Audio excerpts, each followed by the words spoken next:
Hello and welcome back to Soteriology 101. As you can see on the screen, I've got a guest with us today. This is Eric Kemp. He is a student, MDiv student at Talbot School of Theology there at Biola. And he is a co-writer with me on one of my latest blog articles regarding Jd Greer. And he has written several other articles for us. He also has his own blog at beardedseminarian.wordpress.com. Welcome, Eric, to the program. Thanks for having me, Dr. Flowers. Well, I'm excited about it. Well, I appreciate you coming on, and we found each other via the internet several months ago. I guess it's been now almost maybe a year ago. Has it been? The wonder of the internet. Yeah. That's right. Well, Eric was coming to my defense with Arminians, if I remember correctly, on the first article that I read. You were actually defending me against some Arminians. Some people think I only critique my Calvinistic brothers, but the truth is I might have heard that criticism somewhere. You might have heard that. Well, you did a really good job. You wrote a really good article explaining why I don't hold to total inability, and there were several Arminians who were having problems with that too. And you did a really good job of explaining our perspective, and I appreciated that. And that's kind of what led to conversations that led to posting some of your articles at Soteriology 101. And so you are a good writer, and you're really good at picking apart like individual arguments. And I've noticed that about you, and so I appreciate that. So thanks for coming on here and joining us for this discussion. Appreciate that. Some people wouldn't say that's a gift. I don't know. Yeah. I don't know.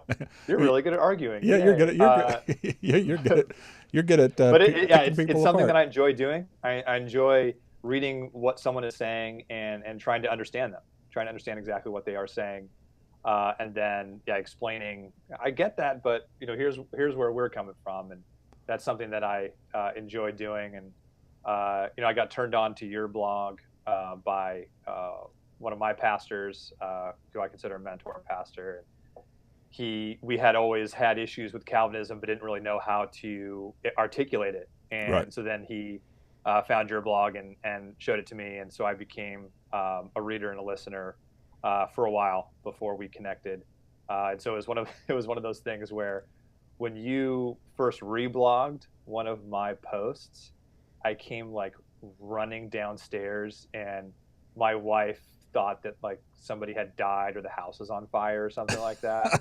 And I was like, Dr. Flowers, what am I? She's like, that's it? I mean, that's all. I thought somebody died. So that was exciting, and it's been fun interacting with you and contributing to what you're doing. And when you asked me to kind of take a look at this issue, that was fun as well. So. Well, and the issue he's talking about is this last article we just wrote on Jd Greer, and let me give you a little background here as to why we kind of tackled this or are looking at it, and to understand our heart in this. As I've said in the beginning of both the broadcast I've done with Jd Greer, as far as his sermon on Ephesians 1 and his sermon on Romans 9, I started by expressing something, not just giving lip service, not just saying it because I'm trying to be quote unquote nice or whatever. I genuinely think Jd Greer is a really good pastor, a really good preacher, and from all I can tell, a good father, a good husband, and I respect the man. This is nothing personal about Jd Greer. This is about a convention that I'm involved in. The Southern Baptist Convention that I've served in my entire life in, along here with Texas Baptists, and I know you don't really have a dog in the fight because you're not a Southern Baptist yourself, or at least part of the Southern Baptist Convention, though you're Right. theologically very much in line with where we are, and so I thought you could give some objectivity, and so that's why I asked you, Eric, to kind of join in this project, just to kind of look at this issue to make sure I was being objective about this. And it really boils down to this. It boils down to when we come to a point in a convention where you're trying to decide, okay, where do we want to go as a convention? What do we want our future to look like? And how do we select our leaders when it comes to that direction? And it's not about a personal In other words, it's not divisive to be clear about your distinctions theologically and to support those who hold to those same distinctives that you hold to. That's not divisiveness. That's just being honest. I mean, it's not being, if you're kind, if you're respectful, if you're speaking truth in love, you're allowed to disagree with other people and still lovingly show why you disagree with them. And so we have not been at all shy to point out that, JD has taught Calvinistically. He has supported Calvinistic claims over the years. He is associated with and affirmed statements from Calvinists and worked with Calvinists in many different ways. But sometimes, as we've mentioned before, sometimes when a Calvinist doesn't want to be, I guess, railed upon as a Calvinist or dismissed as a Calvinist because Calvinism is not so popular in some circles, sometimes they downplay that connection or they make statements that seem as if they're not Calvinistic. And this is really where it kind of started. This is a tweet, and I'm going to pull it up on the screen, Eric, for the audience to see this. And this is a tweet by JD, and he's making the statement, and I think it's probably in a response to Richard Land and an article that just recently came out with David Hankins and several others in their nomination of Ken Hemphill, who is running against JD. And they were kind of talking about, we're John 3:16, we're not anti JD, we're pro John 3:16 kind of a thing. And some people were making comments, and one of the comments in there was about Christ dying for all. And it seems like JD kind of tweeted this right after that article kind of came out. So I'm thinking it's probably in response to that article that came out, his kind of for the record kind of a statement here. And this is what he writes. He says, "For the record, I believe Jesus died for all people, that every person can and should be called to repent and believe, and that you haven't fully preached the gospel if you haven't called for that response." And then hashtag gospel above all. And you'll see that hashtag quite a bit from kind of the platform for JD's nomination, because that's his first point of his platform is gospel above everything else, which sounds wonderful. That's a very good, politically charged kind of let's go get them kind of a statement. And when I read this, well, first of all, Eric, what are your first thoughts when you read that tweet? What were your first thoughts from hearing from JD? Yeah, it's interesting because I see a lot of I see some of the response to JD, and then I see some of the response to our article. And so I wanted to ask you, because you're kind of on the inside here on the SBC, and you're the one, like I said, with the dog in this fight. And so I wanted to ask you about some of the criticism that I've seen online in response to this article. And so one of my first questions is, I've seen this criticism, are you trying to say just in general that Calvinists should not be in the SBC? Are you trying to anathematize Calvinists? Absolutely, absolutely not. Yeah, and I try to be real clear about that every time I do a broadcast. I mean, I try to talk about how my best friend's a Calvinist, and I've got family members who are Calvinistic. Right. I try to emphasize how I love John Piper and I listen to him quite regularly. I went to school with Matt Chandler. I consider him a friend, and I think he's a great pastor and a leader. I disagree with their interpretation of certain soteriological passages, like Romans 9, for example, or Ephesians 1. I just simply have a disagreement with it. That's it. I mean, I don't agree with the way they're looking at that doctrine, and that's the level of that's the height and the level of my disagreement with Calvinists.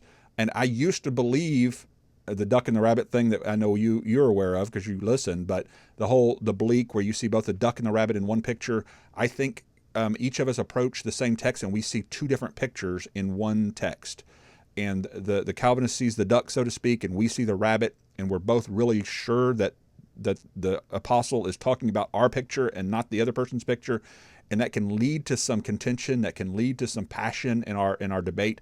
But I used to hold to one view. I used to believe it was the duck, and now I believe it's the rabbit. And so because I've been on both sides of the fence, so to speak, I I guess maybe I have a little bit more of an understanding of why Calvinists believe the way they believe, and I don't think it's because they have an ill will, or because they're Right. mean or heretical, or that they're not well intending, or that they're out to get people, or I understand where they're coming from, and so I'm not a rabid anti-Calvinist pitchfork. Let's go get them, drive them out of the convention. Do you think that a Calvinist shouldn't be the president of the SBC?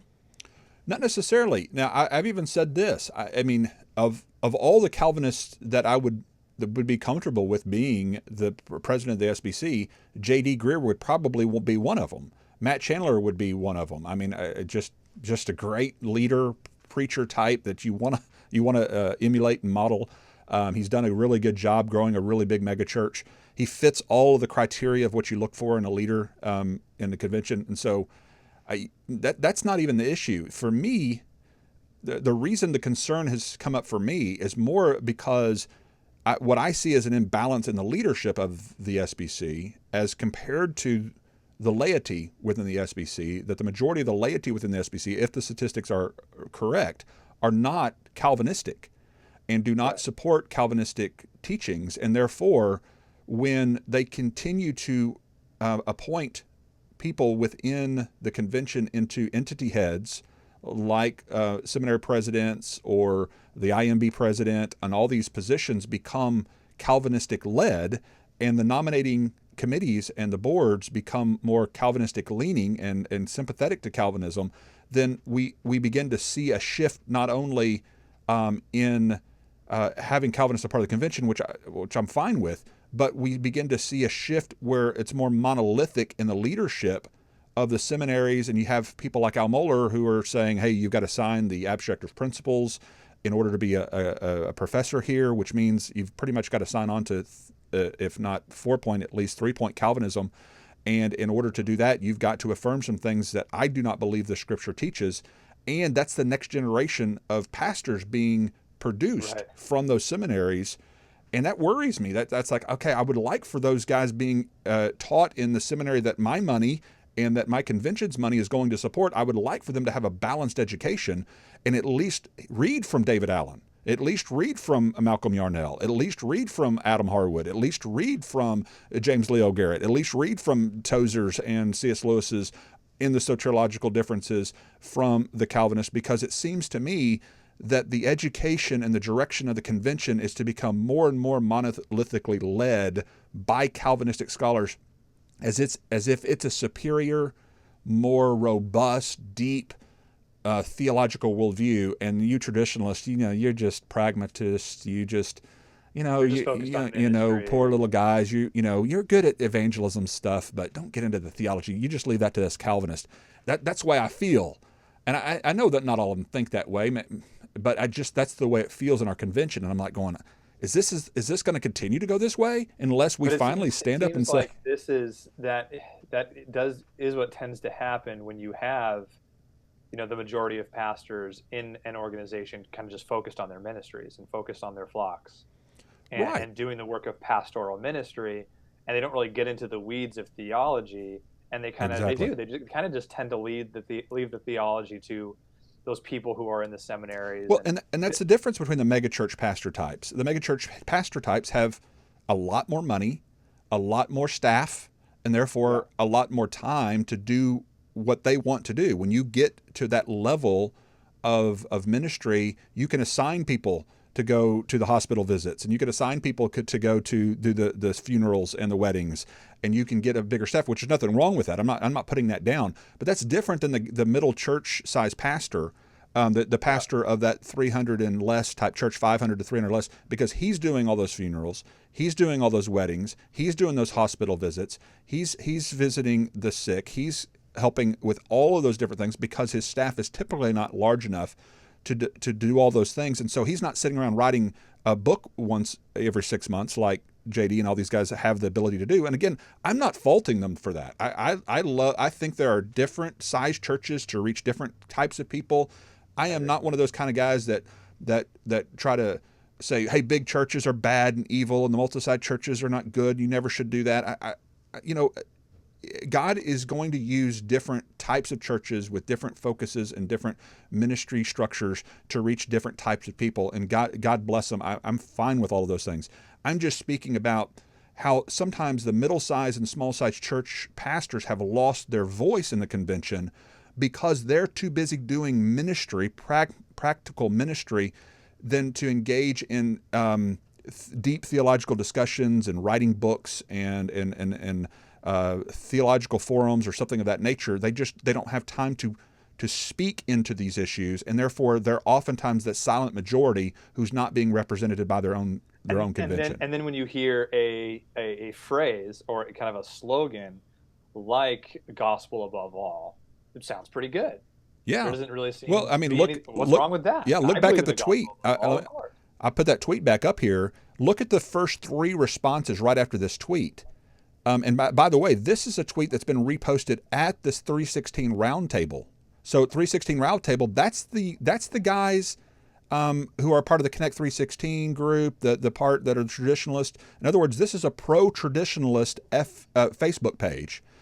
So this is the enemy category. I mean, if you want to call them enemies, you know what I mean? These are people who don't like Calvinism growing, and yet look at the first 3 responses to his tweet.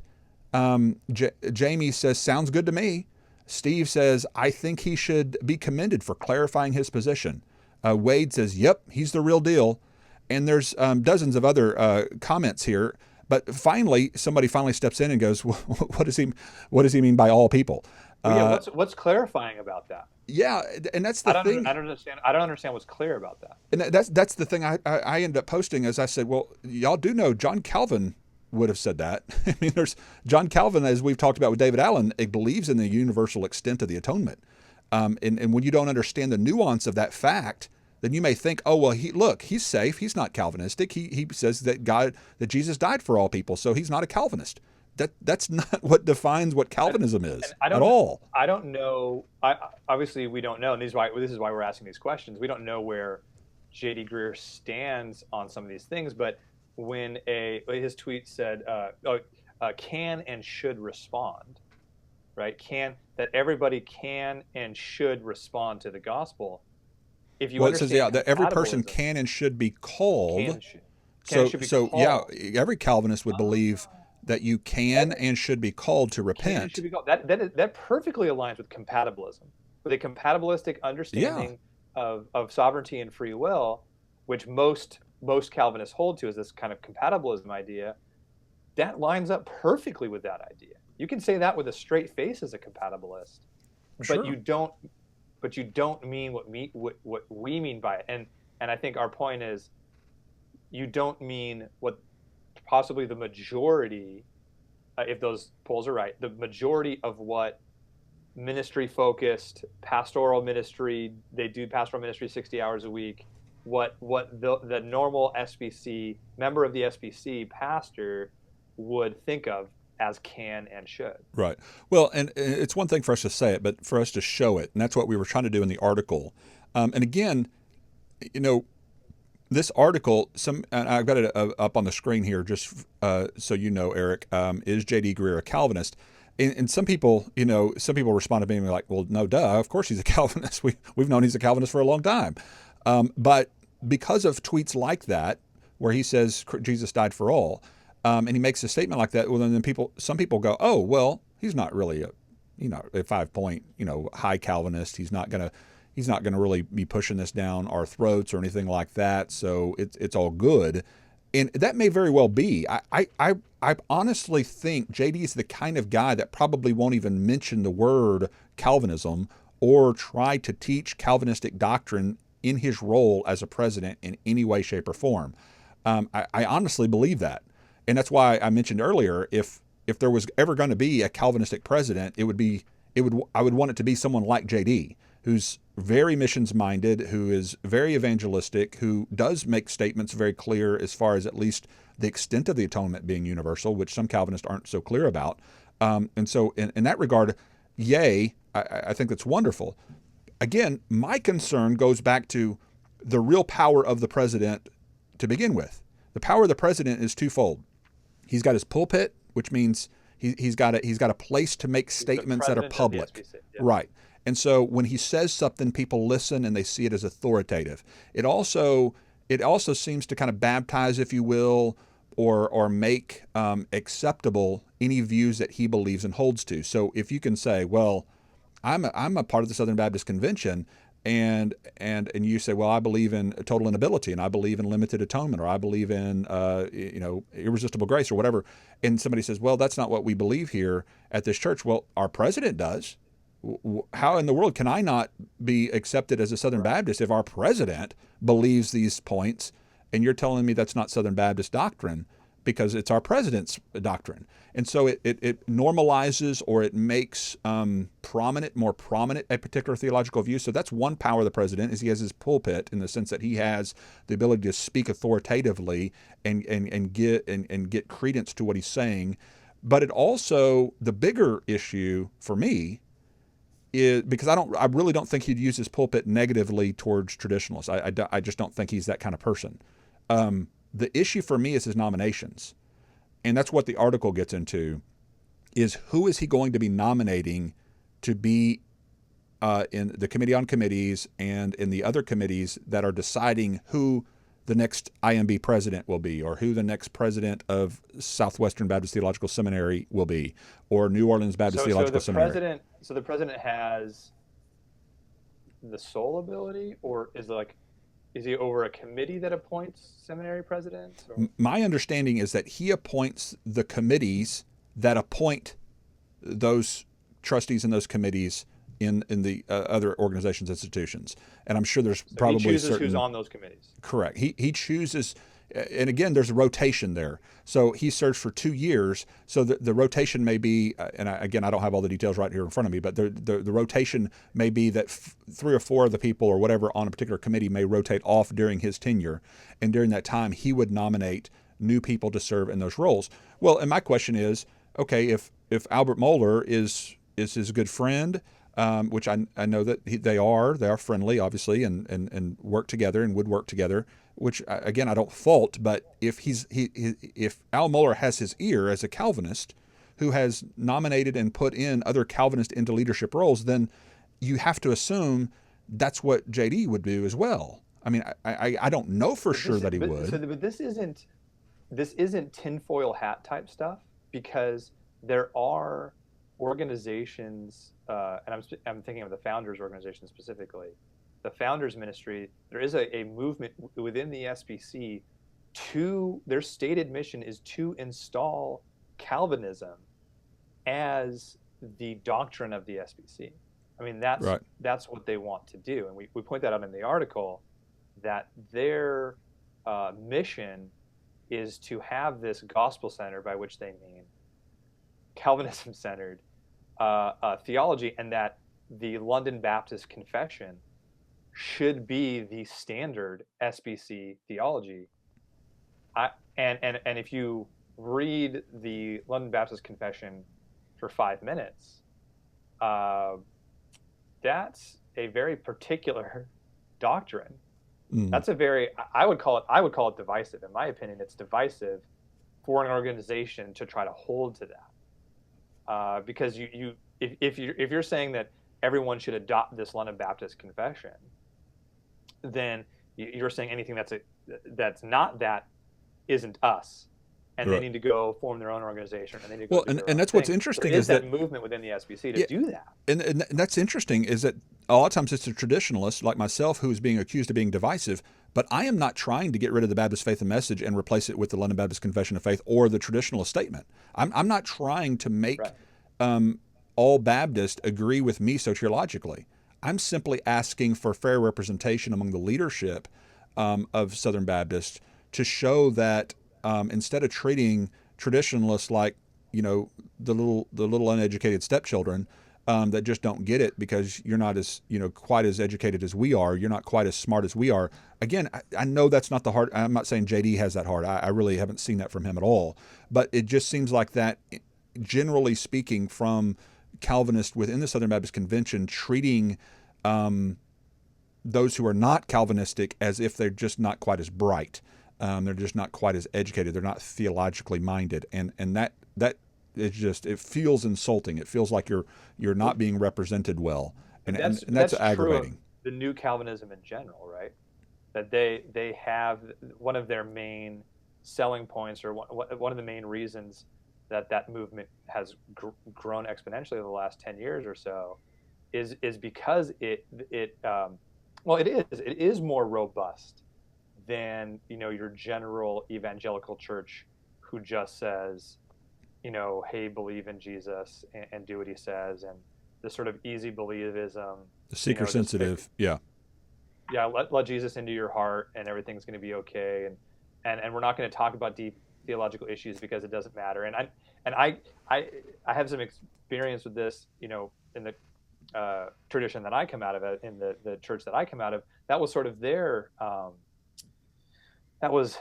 take on it. I come out of a Calvary chapel, and Chuck Smith's whole take on it was, we're not going to pick sides on this. We're not going to pick Arminian or Calvinism, and we're just not going to get into it because there's Jesus work to be done. There's kingdom work to be done.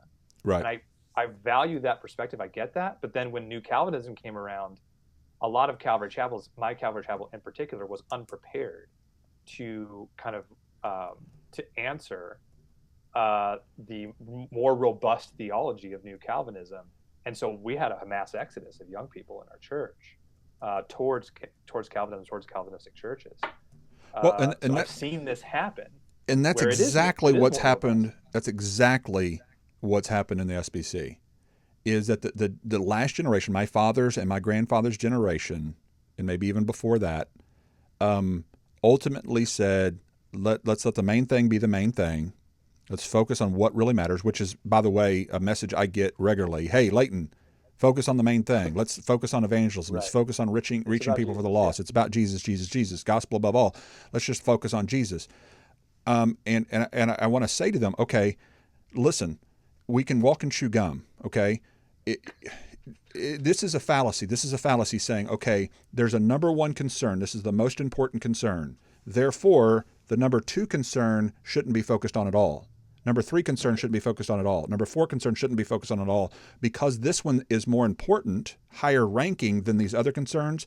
Therefore, all your focus should be on this concern up here and not on any of these other concerns. And I'm not going, no, I think we can handle more than one concern, especially if we don't spend 15, 20, 30 hours a week on Sports Center. Sorry to step on some toes for some guys out there. But if you don't spend hours at golf, if you don't spend hours on whatever it is that's your time waster, okay, and I have my own. I'm not trying to preach at you, but with you. We as men have a tendency to sometimes waste time, and we have the capacity as men to both be evangelistic, which I've spent my entire life, adult life, doing evangelism events and reaching the lost, and personal evangelism. My job has been youth evangelism director, and now personal evangelism director, and developing strategies and events for evangelism. That's been the focus of my life. Does that mean I cannot address theological distinctions and differences that we have with regard to passages like Romans 9 or other things? Of course not. There's no reason that we can't, continue to focus on evangelism as absolutely primary of importance, that we've got to put our focus there, we've got to put our heart there, we've got to do what we do and do it well. That does not mean that we should negate any other concerns that may be raised or have issues within the convention. But it's not only is that a fallacy where you can walk and chew gum at the same time, but it paves the way for the dominance of one view. When you don't have a robust answer, like let's just be honest. The Calvinists own sort of the academic space in a lot of areas. Especially on the internet, as mentioned in the article. On the internet, especially on the internet, they sort of own it. And then in the SBC, how many is it? 4 of the 5 seminaries are specifically, or how many of the seminaries are specifically? Two of them are led by traditionalists who actually signed the traditional statement. So it's several. They pretty much own it. And even at where I am at Talbot, most of your theology guys are Calvinistic leaning, and it was and I've taken those classes from those guys, and it was great learning from them and great hearing it from them and studying under them. And I wrote a paper about Calvin, about predestination specifically, the doctrine of predestination specifically, which was critiqued and graded by a Calvinist. And so it was great to be challenged in that way. And so it's good that their perspective is there. And so they own the internet space. They own a lot of the academic space, and it's because of that. It's because they've developed a more robust theology, a more robust system, a more robust answers, more scholarship is out there. They've sort of won in that area, and then what that leads to, I think, is they have better tweets, they have better Yeah. slogans. Yeah. Gospel centered, the Gospel Coalition. Who could be against Right. the Gospel Coalition? Yeah. Like, who wants to be the guy who says I'm against gospel centeredness? Yeah. Nobody wants to be that guy. Yeah. So the slogans are fantastic. Well, and to be fair, traditionalists historically have done a pretty good job of sloganeering as well. The whosoever will, the John 3:16 group, who wants to be against John 3:16? Who wants to be against whosoever will? But But in other words, both sides can do the sloganeering for sure. I think sloganeering, and what I'm saying is that I think sloganeering is good. There should be more sloganeering. That's the slogans, the simple, boil it down ways of talking about it are good. As long as as long as you have clarity as to what's being meant behind the slogan. And that becomes the problem, is that the Twitter world is the bumper sticker kind of, hey, I can put up with you for 200 characters or so, but you get much longer than that, then, oh, it's boring. I got SportsCenter to go watch, so I don't want to put too much emphasis or effort, brain matter into actually getting below the surface of what this statement might mean from this person making it. It just sounds good to me. It appeases me. So he's safe because he makes a statement that sloganeering sounds good, but below that statement is something you would reject if you knew what it meant. And then we have to be the guys to come around and go, well, I don't know about this gospel above all, and it takes an hour to explain why we're against gospel above all, and people have stopped listening 58 minutes ago. Yeah. And I think I had a buddy call me. He goes, hey. I heard this. How do you answer this? And it was something like, Esau I loved, Jacob I hated. Who are you to answer back to God? And I was like, well, that's a really great Jacob tweet. I loved, Esau I hated. Yeah. Jacob yeah. Go ahead. Sorry, I just didn't want you to be corrected by a Calvinist who tells you didn't get it right. I was determined to get it wrong. So yes, you are. I don't know why God determined you to get it right or wrong. Right. And I said, well, he's like, well, how do you answer that? I was like, well, you got an hour? Like, I can't answer that with a tweet. Right. And that's what's so hard about it. Yeah. Is I've got to write an article to answer your tweet, and just like the Calvinist needs an hour to explain 1 Peter 3:9 or 2 Peter 3:9 or 1 Timothy 2:4 or Ezekiel 18. I mean, they need an hour to explain some of the passages that are more difficult for their particular worldview. So that's only fair for us to actually take the time. And many people aren't willing to take the time to invest in those things. And to get to really know what the other person means by saying Jesus died for all, because in this is where it becomes really hard with Calvinists, is discerning. You almost need the anti-decoder pen sometimes, because as David Allen points out, sometimes they have the same vocabulary but a different dictionary. I like the decoder pen. I like. Yeah, and you like that. Okay, so you almost need that because, well, as we've talked about before, they have what they call two senses of Christ dying for people. There's two senses of God loving people. Yeah, he loves everybody. In one sense, he loves everybody because it's a common love that he gives them rain and sunshine. In another sense, he salvifically and effectually loves his elect. And so, yeah, they can say with the sloganeer type of statement, I believe God loves everybody. But then you kind of uncover what they mean by love, and they mean, well, he doesn't salvifically, he doesn't really want them to be saved, intends to save them. Otherwise, he would just effectually, regenerate them. But yeah, and that's why when the first time I watched Matt Chandler's fantastic sermon, several years ago of, Jesus wants the rose, right? I'm like, I believe that. I can say with a straight face that Jesus wants the rose. If you're consistent, you're saying Jesus maybe wants the rose. Like, Jesus might not want that rose, right, but he wants another rose. Right. But then, Well, if it's a because of reprobate, that, if it's a reprobate, because the rose is representing somebody like a woman who who slept around and done a lot of bad things, right? and they were using this rose, as many of you know, as this illustration, Those passing the rose terrible purity around, and conferences. purity conference kind of things. Everybody's touched it and smelled it and picked off petals. Does anybody want this rose? Nobody wants this rose. And Matt Chandler's going, God wants that rose. Okay, well, Yeah, unless that it's rose a happens to great be, line. that rose happens to be a reprobate, then God doesn't want that rose. That's what's so horrible about the implications of the Calvinistic claims.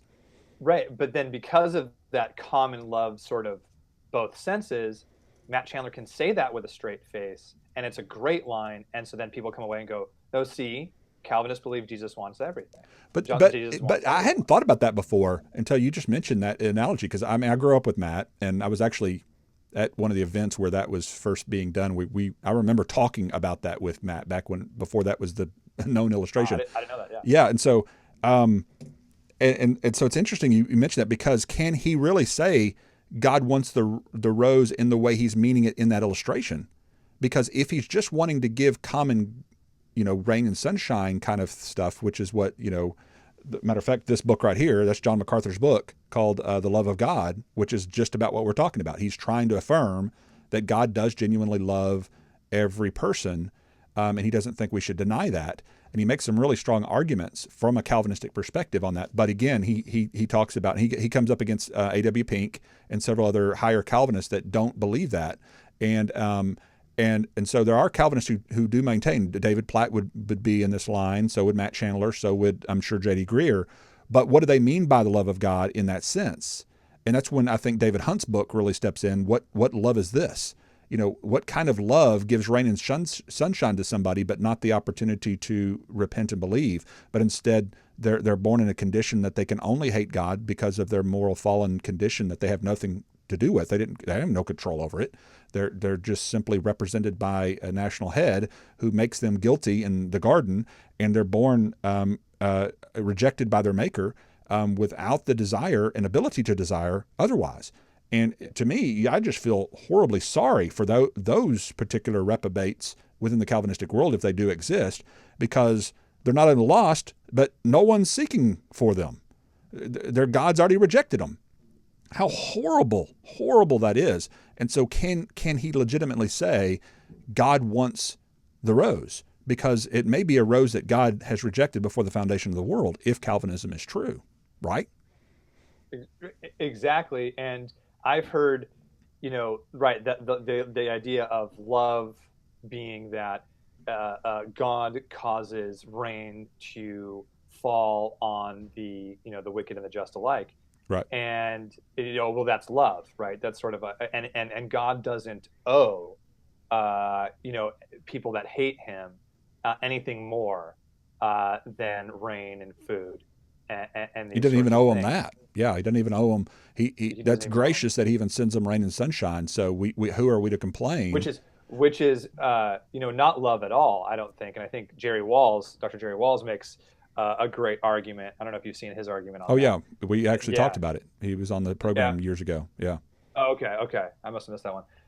Where he's that's not love, and he gives a great argument as to how that's not love. And I think just common sense, if we were to say, one of us has children, and I gave birth to you, I brought you into this world, but I don't owe you anything beyond here's some food, and even then that's gracious. Right. It's like, no way, that's not love at all. That's cruelty. Mm-hmm. That's not just a philosophical or just a human argument. That's a biblical argument, because the Bible even says if you, an evil man, would give gifts to your children and would provide for your children, how much more so would your Father? And so that's the argument that Jerry Walls makes, I think, so eloquently in his book, in talking about how if it's genuine love, then you're desiring the well-being for that person. And just like a parent, it would be considered evil of us, even if the parent is not a Christian, for them to hate their child or for them to reject their child in any way, shape, or form. So the choice of the parent to have a child is his choice. He can choose to have a child or not to have a child, just like God could choose to create or not to create. But once having chosen to have a child, you have taken on a natural obligation to care for and to love that child. In the same way, God has the choice to create or not to create, but having chosen to create, he has taken on that obligation in a sense as creator to love that which he's created, because God is love. And so by the very nature of who he is, he cannot not love. Just like he cannot sin, he also cannot not love that which he's created. And so there's a universal true definition of love, I think, that we see from 1 Corinthians 13, that is kind, it's patient, it's long-suffering. The true definition of love does not seek its own, according to Paul under inspiration. And therefore, can you call what God does with the reprobate love by that definition? And I would say, by no means. Right. I think David Hunt's book's correct. What love is this? That you can't call that love by the definition Paul gives us, at least. Yeah, and I think the argument Dr. Walls makes, the phrase he uses is, you desire their greatest flourishing. I think their greatest flourishing. And so if love is, and I know we all have that love for our children, Calvinists included. I know that every Calvinist father and mother has that love for their children. They desire their greatest flourishing. And if greatest human flourishing is found in Jesus Christ, then for God to not desire for any human being to be in Jesus Christ, he doesn't love that human being. And this is where some of the muddled waters hit again, because I think JD would say, I believe God desires for all to be saved. But again, this goes back to the two senses of desire, the two wills of God, as Piper puts it.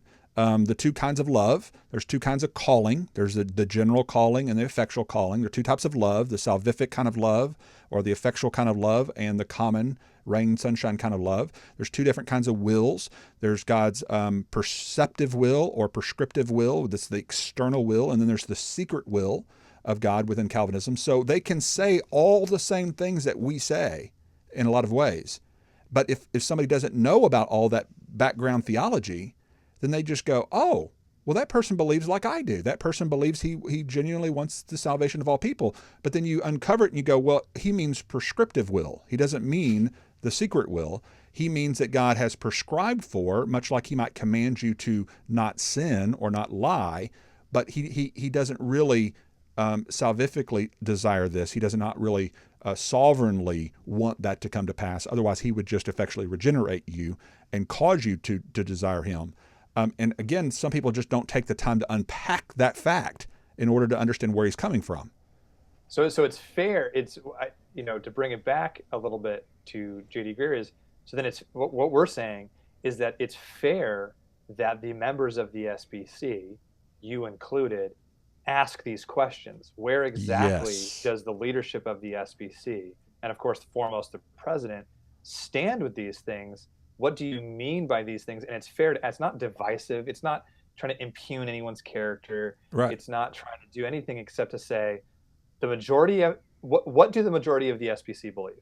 Seems like from that Lifeway research a few years ago, the majority of the SBC believe love in the regular sense. Free will in the regular sense. Free will in the regular sense. Right. A choice in the regular sense.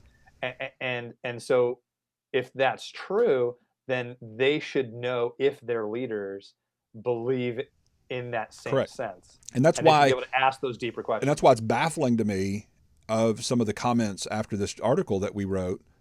You come out and say, oh, one person even put it, this is a smear article. You're just trying to smear JD. Okay. Right. Well, one, if you're a Calvinist, then why would it be a smear campaign for me to link JD with Calvinism? Because if JD's a Calvinist, then all I've done in the article is prove that JD is Calvinistic and he believes Calvinistically. And so you should think, oh, well, great. Even more reason to vote for him because I'm a Calvinist and he is too. And if you're not a Calvinist, it shouldn't be seen as a smear because it's just showing honestly what JD means by his words. And it's showing the facts of the matter. I love what that one political guy says, facts don't care about your feelings. These are just facts of the matter. And if it hurts your feelings, sorry, I'm not trying to hurt anybody's feelings. I'm not trying to be divisive. I'm just trying to tell the truth so that people know what they're voting for and know what could come of this vote. The divisiveness thing, that critique is kind of the most baffling one to me, because just like I think the founders' mission is very divisive.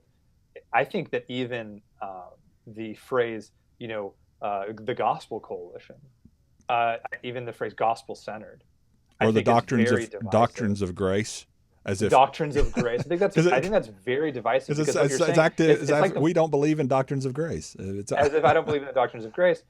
It's like the political slogans of like pro-choice. You're saying you're pro-choice and I'm not. What that implies is that I'm anti-choice. I don't believe women should have freedom to make choices. Yeah. Yeah, I believe that we shouldn't have freedom. No, I just believe we shouldn't have the freedom to make a certain choice. Yeah, but right. the slogan, in the same way, you don't have the choice to kill your 1-year-old. Same thing. You don't have the choice to kill your unborn child either. Yeah, it makes sense. It's right. So along with those the slogans, the slogans itself are divisive, and so and again, back to I've experienced, this is real world, right? This isn't, because I think there is this sense in which like this is great for us, keyboard warriors with our blogs and our podcasts. Right. That's great for us because we enjoy this sort of thing, and we enjoy studying this sort of thing. We enjoy looking into this sort of thing, right? And this is what we like to do, and so that's great for us. But it is really real world. The first thing when and we call it the Exodus. When that Exodus happened at my church, what happened is that you had a lot of the guys going into the head pastor, going into his office and telling him to his face. This happened on 3 occasions that I know of. At least two occasions that I'm for sure of. They went into his office and said to his face, "You don't preach the gospel. So I'm leaving because you don't preach the gospel." And so this is real world. Like if you have people who are buying into these slogans, and you don't have someone that is, asking the questions, what do you mean by this slogan? You're going to have divisiveness. Right. Well, let's look at the article, and we'll just kind of read through this and maybe address critiques that have already come up, Eric. So feel free just to jump in as I read through this. Again, it's just asking the question: is Jd Greer a Calvinist? And he's even said in the sermons we played, he even said, now, the way he put it was, now I would not say I'm not a Calvinist. And he was trying to kind of take a middle ground approach, even in the introduction of his Romans 9 sermon at that particular event. But again, this is really written to help just see the facts of the matter. And it starts off by saying this: as we approach the 2018 SBC annual meeting, the political lines are being drawn. Recently, Jd Greer was nominated to be the next SBC president. I can imagine that as a member of the convention considers their options, foremost on their mind is that person's theological alignment. Today, the most hotly contested theology is the realm of soteriology, the doctrine of salvation, especially since the rise of Calvinism's popularity over the last 2 decades among the young, restless, and reformed within the SBC. In a 2009 Time.com article, it proclaimed Calvinism is back. The article goes on to claim its rise is due to, in large part, personalities at the forefront of the movement. It says, quote, with the pioneering new Calvinist John Piper of Minneapolis, Seattle's pugnacious Mark Driscoll and Albert Mohler, head of Southern Seminary of the huge Southern Baptist Convention, the Calvinist-flavored ESV Study Bible sold out in its first printing, and Reformed blogs. I'm sorry? I use the ESV. Yeah, I've used it. I've used it along with several other versions along the way. So I've never had. ESV is great. Yeah, I've never had a problem with it. Now there's a few issues that I might side with one of my other translations more over that one, but it sold out at its first printing, and Reform blogs like Between Two Worlds are among hyper Christendom's hottest links. And there is a picture of Greer there at the panel discussion with other leading Calvinists. With Mark Driscoll there's on his left, and John Piper's there in the panel along with Ed Stetzer and others. And there's several places on the internet you can find where JD is at the Together for the Gospel panel. He's at the Gospel Coalition panel. and his articles are reblogged on desiringgod.org. I just can't imagine that John Piper. There's a reason that they're inviting him. Yeah, there is a reason that he's they're not included. Inviting you. Yeah, well, there may be other reasons for that, but in other words, when you kind of have a person on your panel at T4G and the Gospel Coalition, it's pretty clear where you stand. Anyway, the articles go on to write this. While Driscoll's pugnacity was his undoing, Calvinism grew unabated. Calvinist internet behemoths like Gospel Coalition, Desiring God, Got Questions, Stand to Reason, the Christian Research Apologetics Ministry, CARM, Leighton Ministries dominate Google search options for questions about theology proper. Apologetics, not just soteriology. When it comes to the battle for the internet supremacy in Christendom, there is Calvinist and then there's everything else. And then, of course, the text gets kind of strange here on my screen. This is a tweet from Albert Mohler. It says, this supremacy, yeah, I wish you could see my screen because here, I'll do this. I have to move it in order to read it here. Okay, it says, the supremacy extends to the seminaries funded by the SBC. Albert Mohler, one of the leading figures of the New Calvinism, is president of the Southern Baptist Theological Seminary, the flagship SBC seminary. Just after tweeting a promotion of Table Talk, produced by Leighton Ministries, an exclusively Calvinistic source, which was began by the late R.C. Sproul Sr., Dal Mohler gave his hearty endorsement of Jd Greer as the next president of the SBC. And then I've just shown the tweet there where Albert Mohler says, thankful to see Jd Greer will allow his nomination as the SBC president in June. He will lead well, the Great Commission, passion and vision, incredible gifted leader. And then that's right after he did the thing with Table Talk, which he writes, just a boy and his favorite jammies and his private reading chair and bed hair and Table Talk, raise them up in the way they should go. And I thought that was kind of interesting that he uses a Leighton Ministry, production there with Table Talk that's put out by a Calvinistic source to say raise them up in the way they should go, and that kind of encapsulates my issue is what are we raising up for the way the next generation should go? Well, who you select as a leader and the entity heads will ultimately decide how we raise up the next generation of preachers in the way that they should go. That's the significance of this kind of election, in my estimation, is who are we raising up and which way do we want them to go? Those are the kinds of questions we have to ask ourselves. It goes on to say this, in a recent article put out by the Gospel Coalition, a list of the top 125 most influential leaders in the gospel-centered movement was released. What was meant by the phrase gospel-centered movement? Well, the author explains. This is from Jared Wilson, who is a co-author with Matt Chandler, by the way, on his book called The Gospel, The Explicit Gospel. Jared Wilson writes this, I tried to think keenly about all the folks whose voices have given shape to this still developing movement, sometimes called young, restless, and reformed, neo-reformed, gospel-centered. Now, notice that. He's, just like you pointed out earlier, what they're calling gospel-centered is equal in their mind to Calvinism, okay? Young, restless, reformed. So reformed theology, i.e. tulip theology, is being equated with being gospel-centered, just like what you experienced there when the pastor's being confronted by, hey, why aren't you teaching the whole gospel? Why aren't you teaching the true gospel? I've had discussions with guys, and I define the gospel, and I go, well, the gospel is, the well-meant offer of salvation. And they go, if it's not effectual, by which they mean Calvinism, then it's not the gospel. Right. Yep. So, I mean, they literally define the gospel as effectual salvation.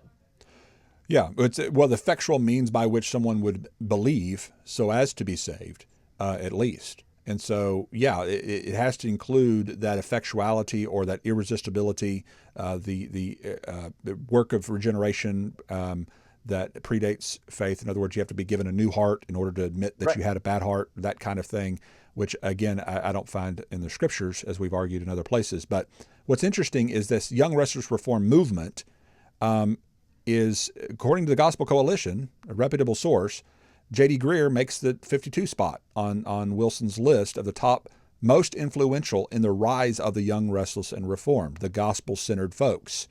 And then there's screenshots there to just document the fact that John Piper there's the top of the list along with Driscoll and Chandler and others, but JD makes the top 100 and almost the top 50 there even as number 52. It goes on to write. We'll go on to say this: Tom Askell is executive director of the Founders Ministry, which is unashamedly seeks to establish Calvinism as the core theological tenet of the SBC. From the Founders About page, it says this: Founders Ministry is committed to encouraging the recovery, mark this right here, recovery of the gospel. Okay? It's been lost. Yeah, the gospel's been lost by Adrian Rogers. It was lost by, Herschel Hobbes. It was lost by all of these traditionalists out there who teach free will and that you actually have a choice that makes a difference. We've got to recover that gospel by reinstating TULIP. That's the message here, whether you recognize it or not. That's what's being said. Okay, so we need a gospel above all. We need a recovery of the gospel. We need a gospel-centeredness here. And the biblical reformation of local churches, we believe that the biblical faith is inherently doctrinal, and we are therefore confessional in our convictions. We recognize the time-tested Second London Baptist Confession of Faith of 1689 as a faithful summary of important biblical teachings, and the abstract of that confession known as the Abstract of Principles, which, by the way, the Abstract of Principles was written by a Calvinist, and it is Calvinistic, and it's required to be signed by employees there at Albert Mohler Seminary Southern, along with Midwestern or whichever one else. There's a couple others that require that too, and I can't recall which ones off the top of my head. But much in the same way the Gospel Coalition implies gospel-centeredness, requires an adherence to Calvinism, the Founders Ministry is asserting that without Calvinism, the gospel needs recovery. Does Greer support this recovery of the gospel agenda? I'm honestly asking that question. I know that asking that question may make somebody think that I'm trying to besmirch or make it sound like that JD as if we know that he does. Right. And it's honestly a question. I don't know what JD thinks about this. I know that he's associated with the Gospel Coalition because he appears, there he is at the picture of him right there. The Gospel Coalition right beside Vodi Bakum and Russell Moore, both Calvinists. I have to assume that he's in with this gospel-centered, gospel above all, gospel recovery effort because everything he associates himself with and teaches and does is consistent with what they've said and done. So it makes sense that it would be the same thing. Now, would he come out and say that if he wants to be elected in a convention that is decisively not Calvinistic? Well, of course not. Not if he wants to be elected. So it makes you wonder. And that's also that's praiseworthy, actually. That means he's that to point that out, that he wouldn't, come right out and be divisive and say, the SBC needs to be a particularly Calvinistic convention. That's not a smear on him to say, oh, he's not going to come right out and say that, therefore he's being underhanded. I actually think that's admirable of him to not want to be divisive. And right. Well, so what you're saying is that if he came out and said that would cause division or that would cause problems. So we should commend a person who's not trying to implement Calvinism as the main source. And I agree. But if secretly he does want to do that, then, and he's not telling us that, right, then that's not admirable, I wouldn't think, because then. Well, right. But it's what I'm saying. It's a fair question to say, who are you going to appoint? Okay, great. Yeah. You're not going to outwardly say Southern Baptists need to sign the London Baptist Confession. Okay. Right. Great. You're not going to do that. That's great. What are you going to be doing behind the scenes? Right. That's the question we're asking. Yeah. Are you in line with that, in an organizational sense? Yeah, you're not going to come out and proclaim that and make that kind of a public thing. Great. Right. What are you going to do behind the scenes? Well, and then if I have a choice between a Steve Gaines, the first time he ran, and a Hemphill now, if I have a choice there, and I know that Hemphill is going to appoint people, and I mean, in other words, I know real clearly what his desire is. I know what he's going to do, and so I would vote for Hemphill because I know what he would do and where he stands. Whereas with JD, I'm not real sure. There's a part of me, because I mean, I'm JD's generation. I'm a year younger than he is, and so there's a part of me that would kind of like to see some younger blood kind of take some leadership role. And he's a young, dynamic preacher, and I'd like to see that within leadership of the SBC, because I want us to be relevant for the next generation. And so there's a part of me that wants to see someone like a JD win. I'm just being honest. I mean, there's a part of me that would like to see that. But then there's another part of me that says, well, I don't know that I could trust his appointments. Now, I wonder if he came out and said, okay, here are my appointments beforehand. Here's the people I would appoint. And there was an equal balance maybe of those who held to various views on that list. And he would support the idea that the seminaries need not to exclusively promote Calvinism. If he would come out that way and say that, it would be really hard not to throw my support behind someone like JD. But that's the whole question, is I don't know that. There's no way for us to know that's not his agenda. It seems like, based upon his associations and his teachings, he's going to do what the founders' mission has been from, the last 20, 30 years. Right. If there's some sort of acknowledgement that, hey, yeah, there is this movement within the SBC. Yes, I'm a part of the Acts 29 network. Yes, I'm a part of these things. But here's what I'm going to do. I know the SBC isn't, the Acts 29 network doesn't encompass all of SBC. I know that. So I'm going to be this kind of president because I know what I'm representing. Right. Right. Right. That'd be, yeah. Well, and it goes on to write, we say, after all, and so we ask the question, and it's a sincere question: does Jd Greer secretly support the recovery of the gospel agenda, this gospel-centered agenda of the Gospel Coalition and the Founders Movement, the Founders Ministry? So, after all, the first point of his stated reasons for running is the gospel above all. So, what is one has to wonder if he means the gospel as defined by the Gospel Coalition as gospel-centeredness Calvinism, or the Founders as gospel recovery Calvinism. What do you think? And that's why we honestly put that question there. What do you think? We don't know. I mean, I honestly don't know. I mean, maybe JD is one of those guys that maybe even, I've kind of like being in the cool club of Calvinists, but I have my own doubts about it. And I'm not really all that Calvinistic, and I'd be just as happy not being a Calvinist as I would be a Calvinist. And I really will make appointments that are balanced between the two. Maybe he might be that kind of guy. And honestly, if he is, I'd be hard pressed not to support him, especially after what happened in the last election. I mean, I really would. I'd be, it's kind of his due. He's worked hard. He's done a good job. He's led well. Let's let him have his go at it. The question, I don't know for sure that's the way he would lead. And so that's why we're saying this. We're saying we need to know these things in order to know where he's going. So despite Greer's Calvinistic associations, his endorsements, and even his own clear soteriological sermons on hotly contested passages, such as Ephesians 1 and Romans 9, both of which are links there of a podcast that I did going over his exegesis of Ephesians 1, which is decisively Calvinistic, and Romans 9, which is also Calvinistic in parts, and then just questions in other parts, which I go through pretty extensively in this podcast. Besides those, there are many who still insist he's not really a Calvinist, or at least he's not the type to promote one soteriological view over the other. And we just ask the question, really? How do we know that? And I don't know. I mean, maybe people who are saying that know JD better than we do, and maybe they just know where he is and know what he's said privately, but I don't know that. The voters don't know that. And so we have to wonder, is the kind of Calvinism above all statements that he's making the same kind of statements that we hear from Jared there at the Gospel Coalition and the Founders Conference? Is it really his desire to secretly bring Calvinism back into the mainstream of the SBC, and that's really what his goal is? I don't know. And that's why this... And I think go ahead. You're not... The other purpose behind this article, I think, is that you're not going to get those answers if he's not forced to answer them.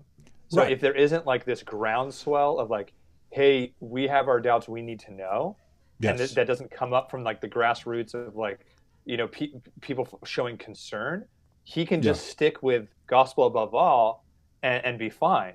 Right. But if there's this grounds where people start asking these questions and, hey, you're associated with these guys and these guys think this, and we're just wondering, Yeah. where do you stand on this?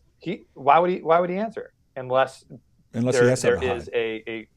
the Right. murmur becomes louder and louder. The murmur in the room becomes louder and louder. Well, He's not going to answer. yeah, this is the same. This is the same thing that, and we'll get into this in the article. I'm probably getting ahead of myself on the stealth Calvinism thing. Is this okay?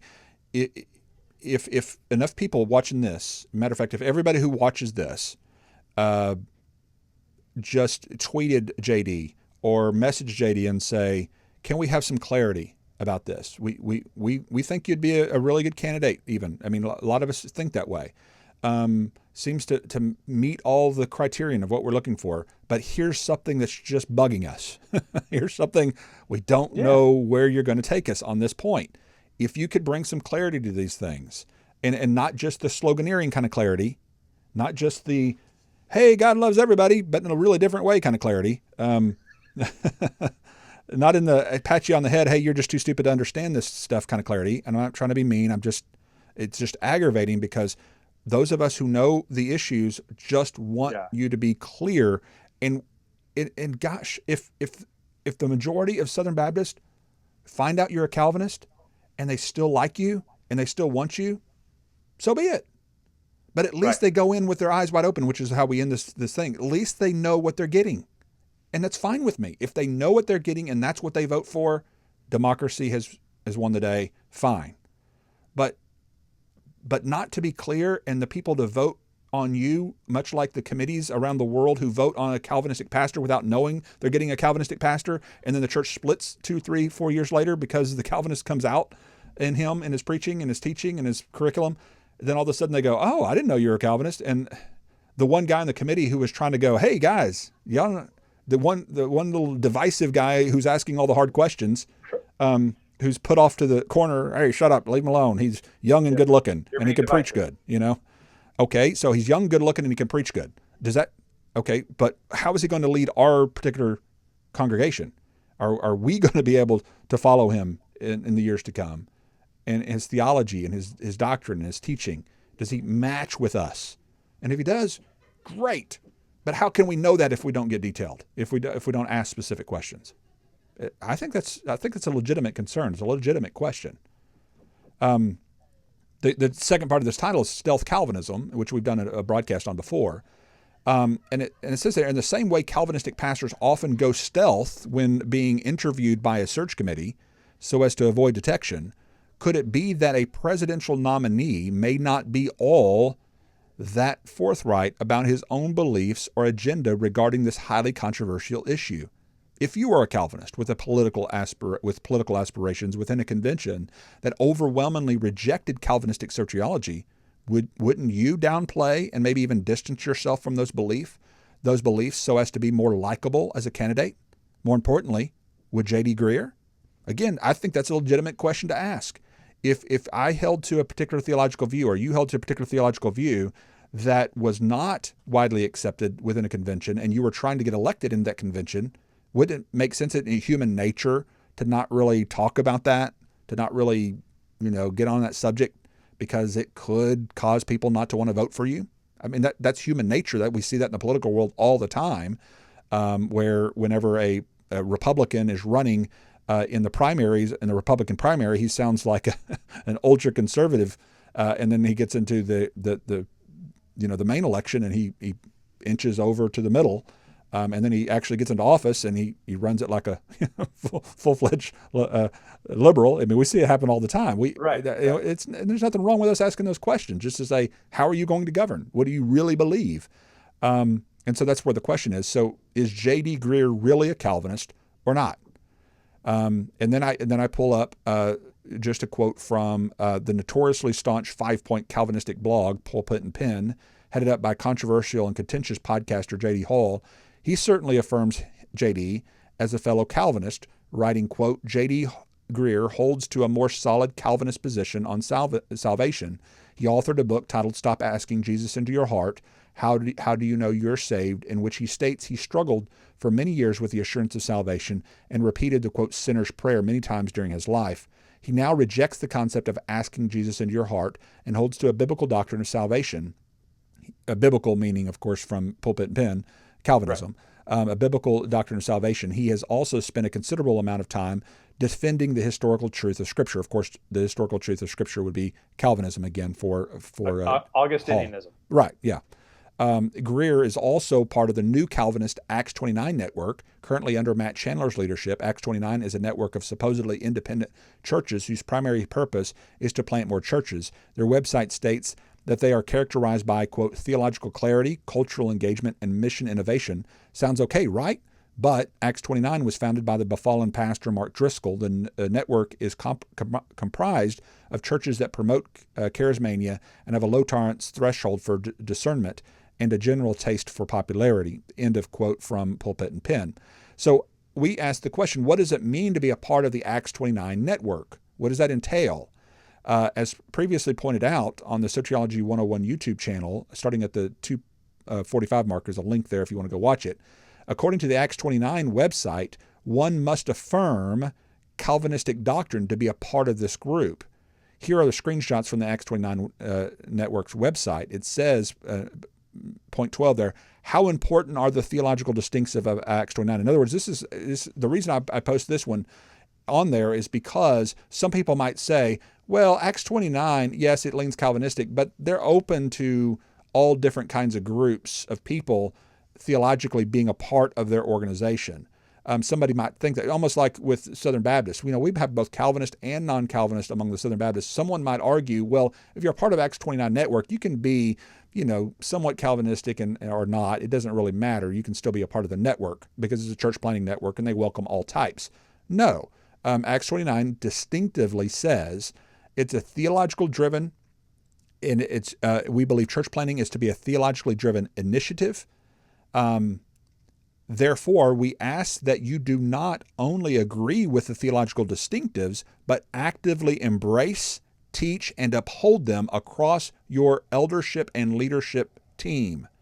So, in order to be a part of the Acts 29 network, you have to embrace, teach, uphold the theological distinctives of Acts 29. What is the second theological distinctive of Acts 29? It's right here.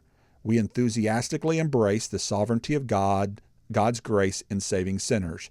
We affirm that God chose us in Christ before the foundation of the world, not on the basis of foreseeing faith, but unconditionally according to his sovereign good pleasure and will. We believe that through the work of the Holy Spirit, God will draw the elect to faith in his Son, our Lord Jesus Christ, graciously and effectually overcoming their stubborn resistance to the gospel so that they will most assuredly and willingly believe.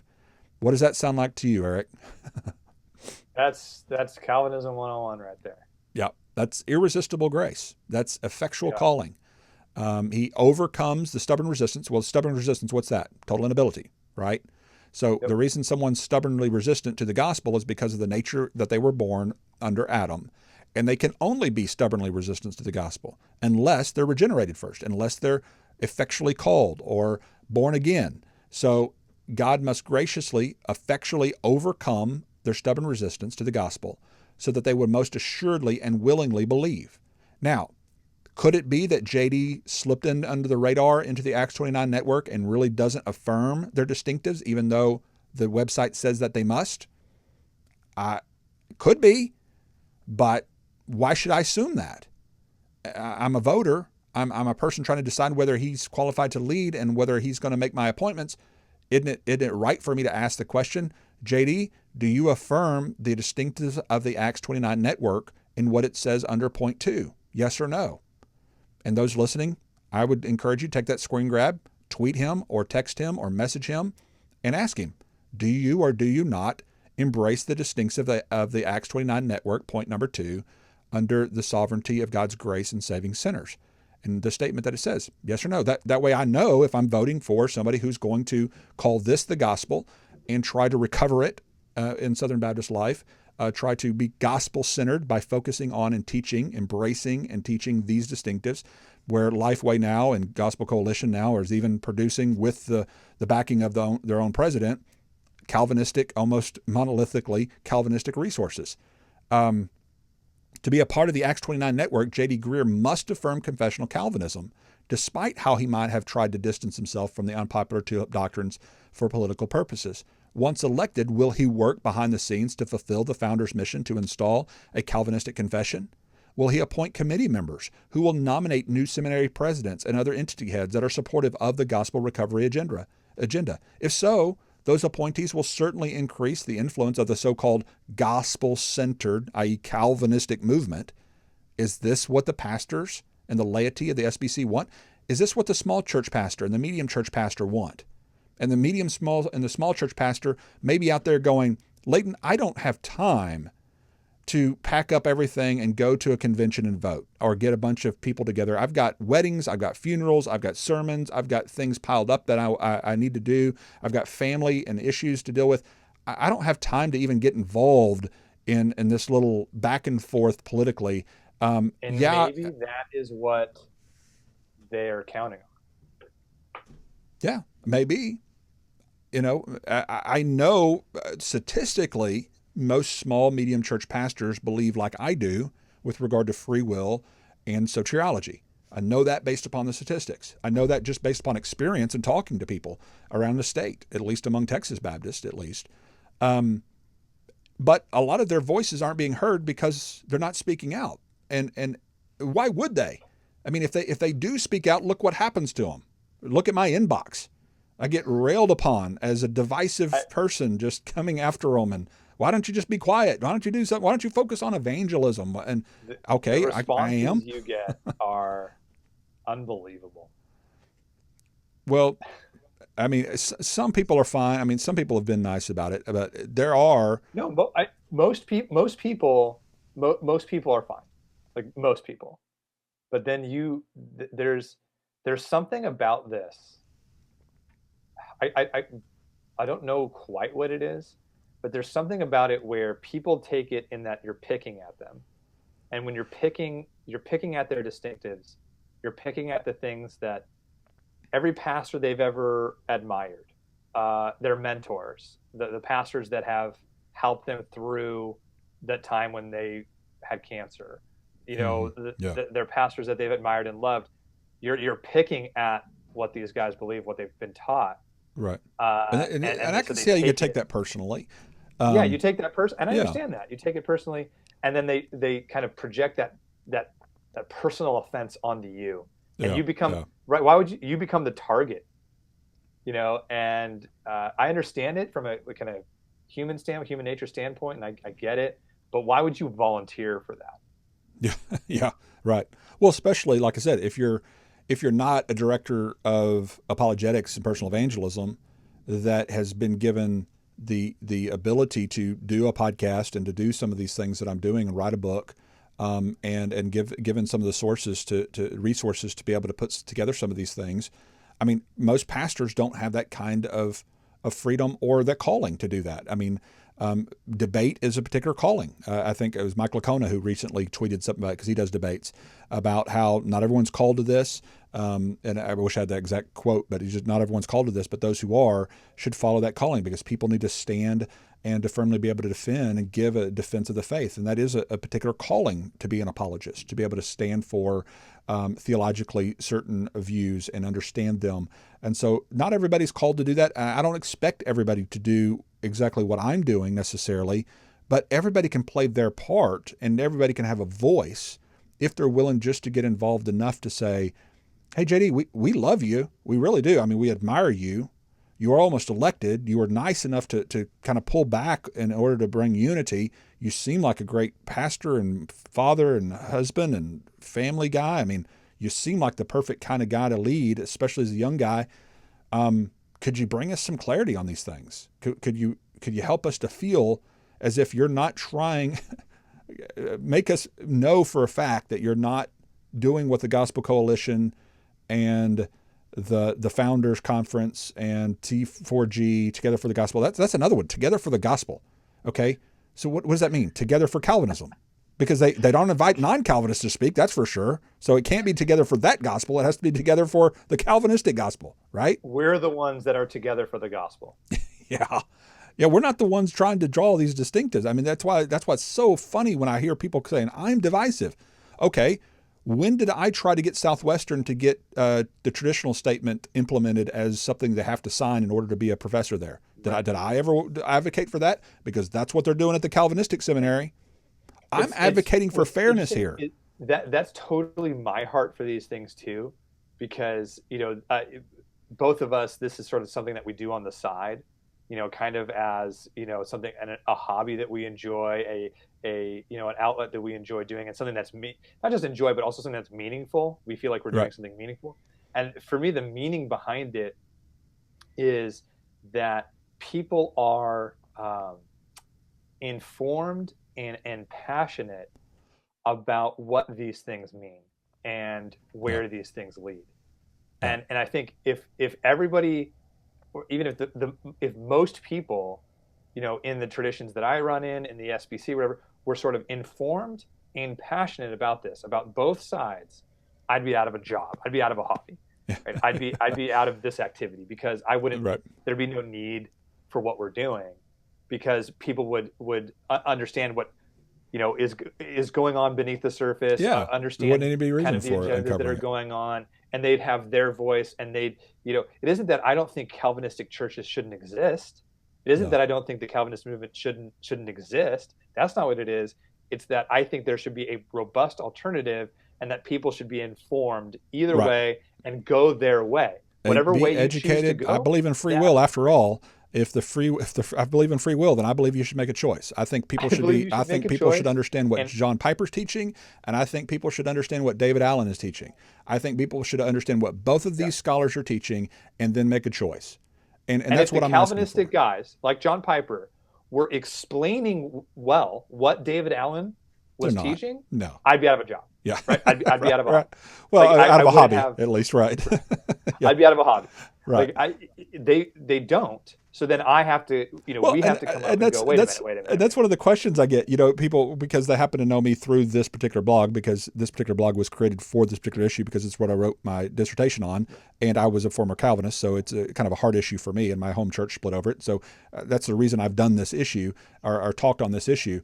And so some people, why are you spending so much time talking about free will? Like, why are you talking all about free will?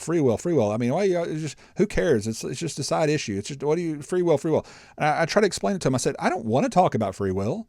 I mean, it's not like I got up and go, hey, let's talk about free will on a podcast, and let's talk about soteriological, distinctions on this. But the way I've tried to explain it, okay, I don't ever talk about how round the earth is either. I just never talk about it. I don't even want to talk about it. It's self-evident. Kind of like free will, just self-evident, something you believe. We just believe, and we know that we have the choices to make, and it's just self-evident. But imagine if one of my children come home, let's say Colson, my oldest, he comes home and he starts saying, hey, Dad, I just learned at school today, the earth's flat. And here's all the proof of it. And I'm just convinced of it. And this whole thing about how the earth is absolutely flat, I'm sure the earth is flat. And he just begins to go, all this evidence of how the earth is flat. Guess what Daddy's going to have to talk about? The roundness of the earth, something that was previously thought to be self-evident, and something I didn't even need to talk about.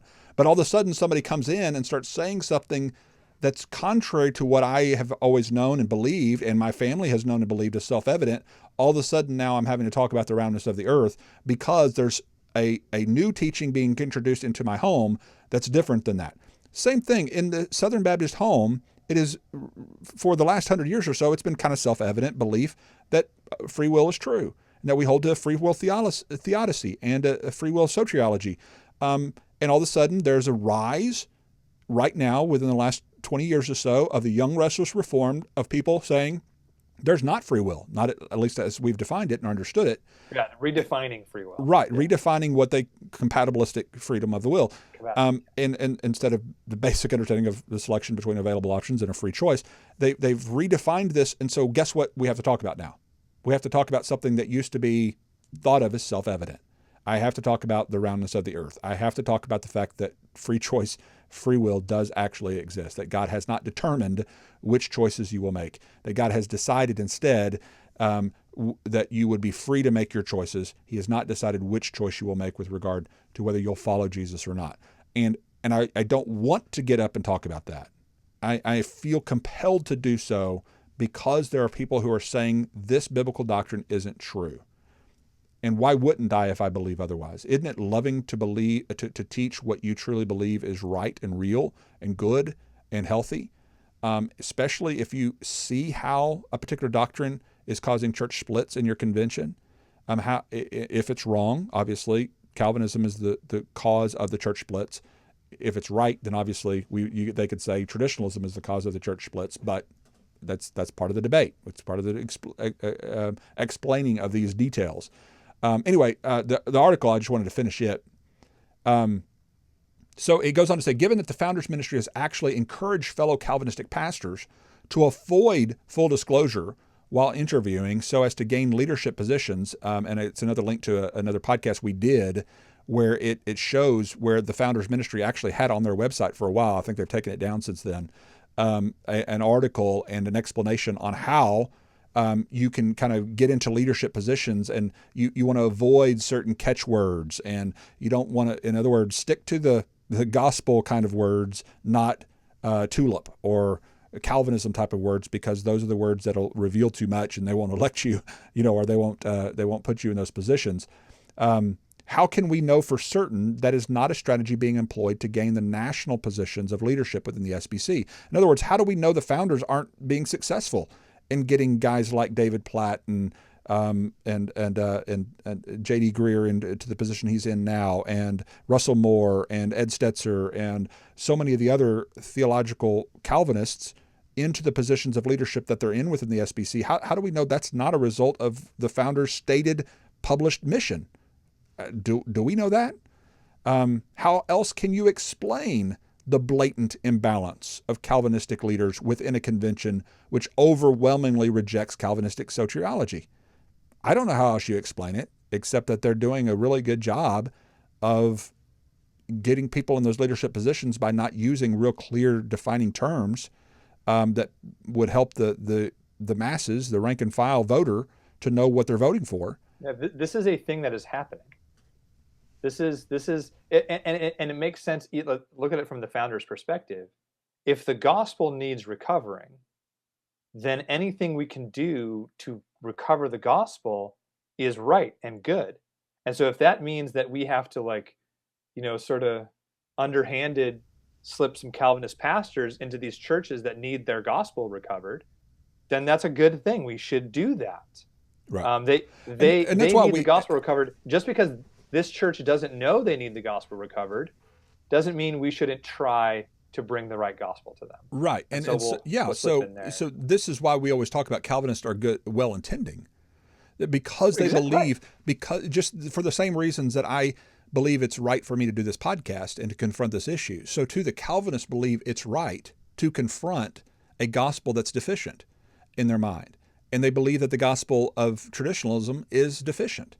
Now, if they would just come right out and say that when standing on a stage, and they would say, I believe your whosoever will type of theological explanations, your God genuinely desires and wants the salvation of all people, in the way you've explained it, Leighton and other traditionalists, David Allen, the way you explained it in your book and those kinds of things, we don't agree with that. We think it's deficient, and we need to recover true Calvinistic tulip-type theology, and that's what I want you all to support and vote for. If they came right out and say that, then that's the next part of this article. Democracy is good. If they just came right out and said, that's what our goal is, that's what we're doing, I want you to vote for me because this is what I'm doing, I would be perfectly fine with that, because then the people could actually decide, knowing full well this is what the goal is. And notice the Lifeway Research poll here, just among SBC pastors. And this question is not a question how I would frame it by any means. And I think they've done some other research basing it a little differently than this, because most Baptists are as opposed to the word Arminian as they are to the word Calvinist. And so this is not a good comparison of where people stand. But even asking if a church is theologically Reformed or Calvinistic, you can see there that it's 66% say that they either somewhat disagree or strongly disagree with being called Reformed or Calvinistic. And only 22% say they somewhat agree. and then and only 8% actually say they strongly agree. 4% say they don't know. My guess is that if someone like myself or someone like you who is more educated on these points could actually go in and say, do you believe this doctrine and you explain Calvinism fairly, or do you believe this doctrine and you explain provisionalism or traditionalism fairly, that I would say probably 75 to 80% of laity at least would say they believe more provisionalism or traditionalism, basic free will, kind of theology that we would hold to in one way or another. I'm pretty, I mean, that's what Steve Gaines said when he was on the program as well, that he thought at least 70 to 80% of the laity would side with the traditionalist interpretations of theology. It goes on to say that the growth of Calvinism in the SBC is fine if that is what the convention actually wants. After all, it is governed as a democracy. If the majority of the convention knowingly supports the Gospel Coalition and the founders' mission to adopt Calvinism as the standard SBC theology, or gospel-centeredness in that way, gospel above all, gospel recovery, whatever terminology you want to use, then that's the will of the convention. So be it. If that's what they really want, I'm not going to stand in the way of the will of the people. I want the will of the people to be done. However, the democratic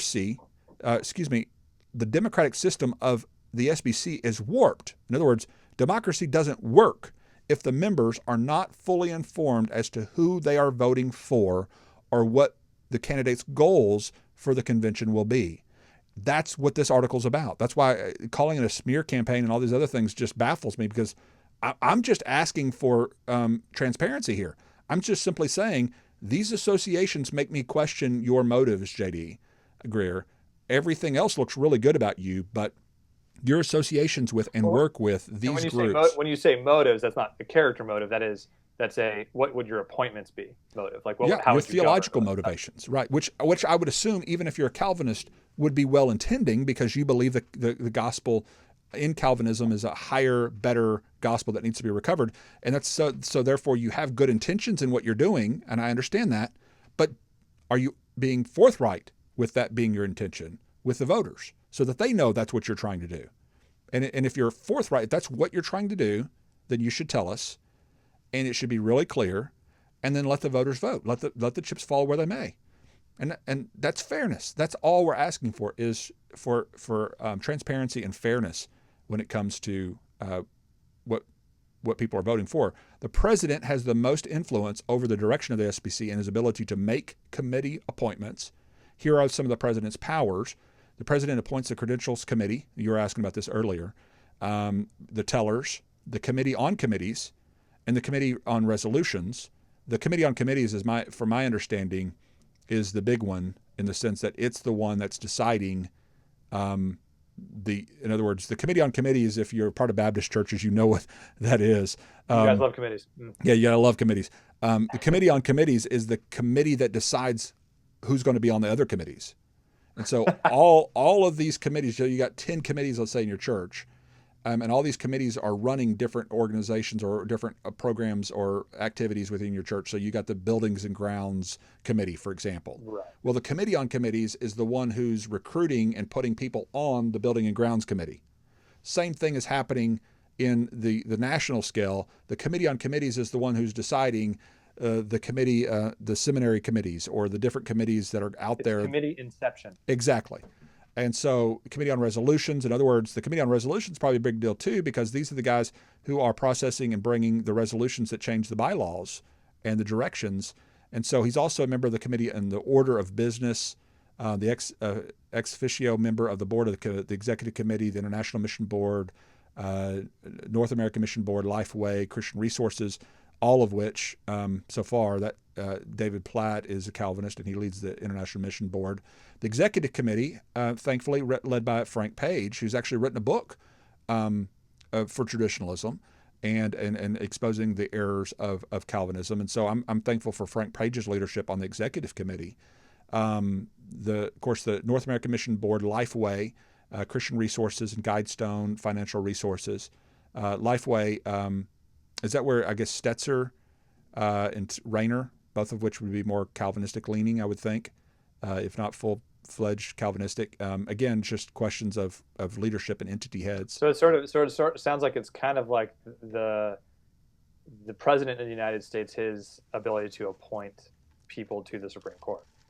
It's sort of like it affects a lot of other things. Yeah, exactly. So that's one of the reasons that a lot of people voted for Trump who didn't like Trump personally. They thought, well, the Supreme Court has such a huge effect on our culture and our world that we know, because he came out and told us, here's who I'm going to be appointing. Here's a list of the type of people I would appoint. So a lot of people held their nose and voted for Trump, knowing full well that he would get that next appointment or the next two appointments possibly. In the same way, there's some people who would vote for Hemphill, even though they may like a younger kind of a new guy that was conciliatory in the last election. They may like that, but they may go, you know what?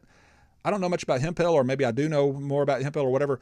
I'm going to vote for Hemphill because at least I know what I'm getting. At least I know that his appointments are going to be more in line with my traditional soteriology. And so they might vote for him, even though they may not necessarily, like it because, it's of what happened with JD and everything else. I think there's just some of that carries over in the SBC world as well. If the majority of the SBC churchgoers do not hold to Calvinism, as the polls seem to indicate, then it is their right to fully know what the presumptive frontrunner for the presidency believes and teaches, that he teaches Calvinistic soteriology. Now, I say presumptive frontrunner there because just look at Twitter. I mean, Al Mohler and all Danny Aiken and all the Johnny Hunt, they rule even that space. Yeah, almost all of even some of the traditionalist guys have tweeted out an endorsement for even Jack Graham at Prestonwood, who's known to be, we think, traditionalistic in his soteriology. He preaches like a traditionalist. He's already kind of coronated JD as the next president. He said, come and listen to the next president of the FCC preach, and gives the date of that weekend that he's going to be voted for. And so even before the will of the people has been expressed, Jack Graham's already out there going, come listen to Jd Greer, the next president. So even among guys who hold to my soteriology, they're out there going, this is the next president. This is who I'm endorsing. I get it because he's not coming out and being, and he's not outspoken about those theological. Yeah, if it was John Piper, for example, who was also a very popular guy, but if it was John Piper, who was a part of the SBC, and let's say he came into the SBC, I think his Baptist church is not actually associated with the SBC, but let's say he joined the SBC and he ran, people would know real clearly, because he's got the Ask the Piper podcast where comes out daily asking him specific questions on all these theological points, and we've gone over a lot of those. We know exactly what he believes about election and predestination and soteriology and all of the different issues surrounding it. We know exactly because he's so forthright. JD is a pastor of a local church that maybe preach on this subject every once in a while if he comes across a hot button text like he does with Ephesians 1 and Romans 9. But for the most part, he's not really talking about this that much. It seems like he's not that kind of guy. That he is more about the pastoral ministry, and sure, like you said, he is freed up to do other things because of the success of his church. But yeah, it sounds like he isn't that sort of overtly theological heady. Yeah, no, and that's why I've said before, I don't think if JD gets elected, I don't think he'll probably even use anything as far as his power as the SBC president to promote anything that's uniquely Calvinistic. I'm 99% sure that's probably the case. It doesn't sound like he'd be that kind of. I mean, unless he totally 180, did a 180. But yeah, and that's one of the reasons I said it. If it was somebody like I said, John Piper, somebody who's kind of been known, an R.C. Sproul type of person, who's kind of been known for their Calvinistic stance on things and talks about it pretty regularly, then I would be worried about that aspect of the pulpit as well, because he would be promoting Calvinistic soteriology in his preaching and his teaching and his podcast or whatever else he was putting out, books he was writing. And he's vague enough about all those things in his writings and his teachings that I'm not really concerned about that aspect of it. The only concern I really have with JD is the appointment issues. And maybe even once you breach that divide and you start getting SBC presidents who affirm Calvinism, it's like once it's been done, then who's going to be the next one? and I've already said on another broadcast, the HB Phillips, the African American guy that was nominated and elected for the pastors conference president last year in St. Oh, Louis. that's right. He preaches more at Presbyterian churches than he does at Baptist churches, according to sermon audio, and he's very Calvinistic. And so my guess is that the Calvinistic branch of the Founders guys, the Gospel Coalition guys, the Together for the Gospel guys, my guess is they have already kind of put a path for him to be the next nominee after JD, and possibly the first African American. Well, no, he's the first African American pastors conference, but they've had Fred Luter and other African American presidents before. But the focus of him being elected as the pastors conference president was on him being African American, and nothing was mentioned about his soteriology. And so a lot of people didn't even know, or maybe haven't even researched the fact that he is, full-blood, full board Calvinistic in his soteriology. And so it's just a matter of time. Some people have told me, Leighton, why are you bothering with this? It's already, the convention's already, SBC slowly becoming Calvinist. It's already, Calvinistic, and you can't stop it. But maybe they're right. Maybe it is beyond that. But I write this: if a majority within the SBC trust a Calvinist to make appointments that will impact the future of the SBC's theological education and leadership, fine. But they should go into that vote with their eyes wide open. And I actually mean that. I'm not just saying that. I'm not just giving lip service to that. If the SBC knows full well where JD stands theologically, they know he's a part of the Gospel Coalition. They know he's a part of the Desiring God website with Piper. They know that he goes to the Together for the Gospel stuff, and that's where he stands, and that he's very likely going to be restoring the gospel. As the gospel above all means he's going to be bringing Calvinistic gospel back into the forefront of the SBC and restore it within our leadership. If they know that and they vote for him, fine. That's the will of the people, and they went in with eyes wide open. They knew what they were getting, and they voted for it. But my problem is this sloganeering, surface-level stuff that the politicians will say, and that people don't know where they really stand, and I think that's a problem. Yeah, we know these things happen. The movements, rise and fall, and so if this is the rise, the resurgence of Calvinism in the SBC, and the people get on board and all that, okay, it'll rise and it'll fall, and there'll be a response to it, and there's always a counter Reformation, right? So it's that's the way things go, and we'll keep saying the things we're saying, but yeah, well, that's what Eric Hankins was arguing. It's a loyal opposition. In other words, we follow the example that the Calvinists, who are much more of a minority in leadership back in the 90s and early 2000s, they weren't quite where they are now in their leadership role, but they had a loyal opposition. In other words, they were loyal to the SBC, right? But they opposed the traditionalist teaching of the gospel, and they slowly but surely began to take leadership roles and to begin to work behind the scenes to get leaders in the positions of power and control as kind of the big voices within the convention. And this is one of the reasons I really think the convention needs to start giving a voice to our small and medium-sized church pastors. That makes up 98% of the SBC is small and medium-sized churches, and yet those pastors are not really getting a voice. And it's just, I would love to see somebody run in the next year, the following years, who has the small church, maybe a pastor of a small church, but has ability to lead and to speak well-spoken, those kinds of things, and give more voice to the small church pastors, because it feels like the small church pastor's voice isn't really being valued because they don't have the big mega churches and all of the money and all of the. They're not writing books. All the books and everything that makes them, the kind of the famous pastors out there, the celebrity pastor kind of type stuff.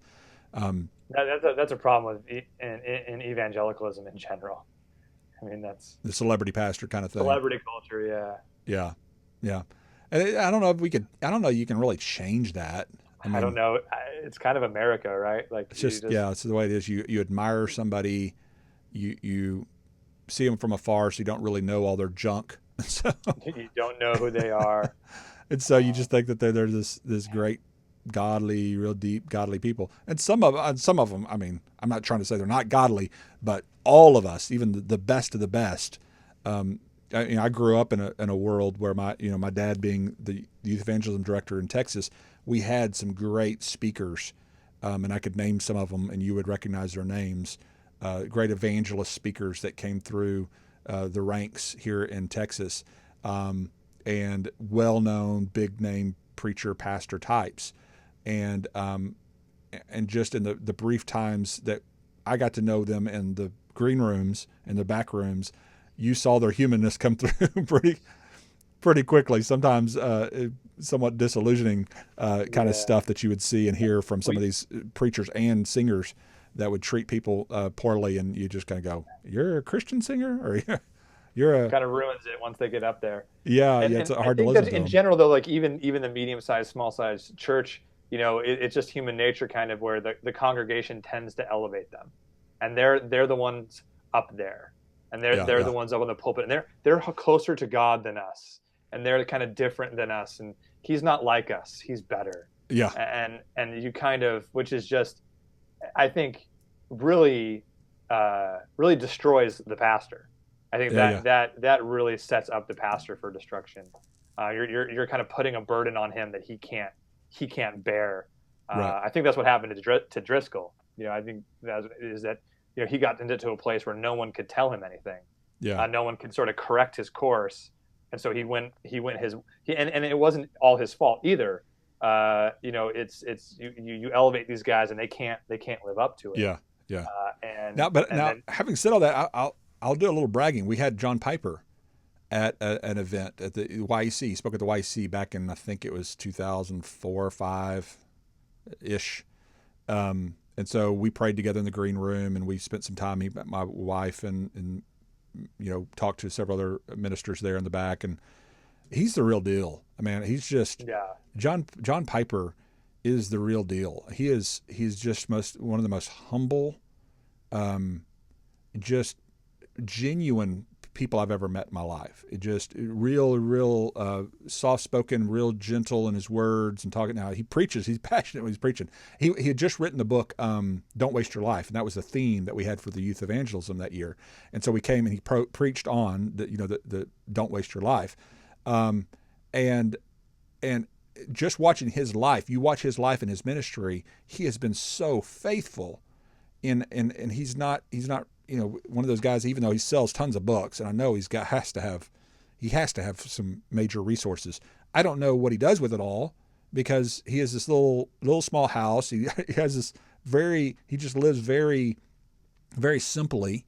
I think I've heard him say he gives a lot of it. Yeah, I'd assume he gives most of it away, because he doesn't spend it on his house or his car or his furniture. That's for sure. Because when people closest to him that I've talked to and I've seen, he doesn't live at all with any kind of extravagance whatsoever. Very humble in that way. A few years ago, I saw him. He was giving a sermon on and explaining why he was taking a sabbatical, and where he was just taking a year off. Yeah. And it wasn't a year off to write a book. It wasn't a year off to go on a speaking tour. He was Right. actually taking a year off from everything.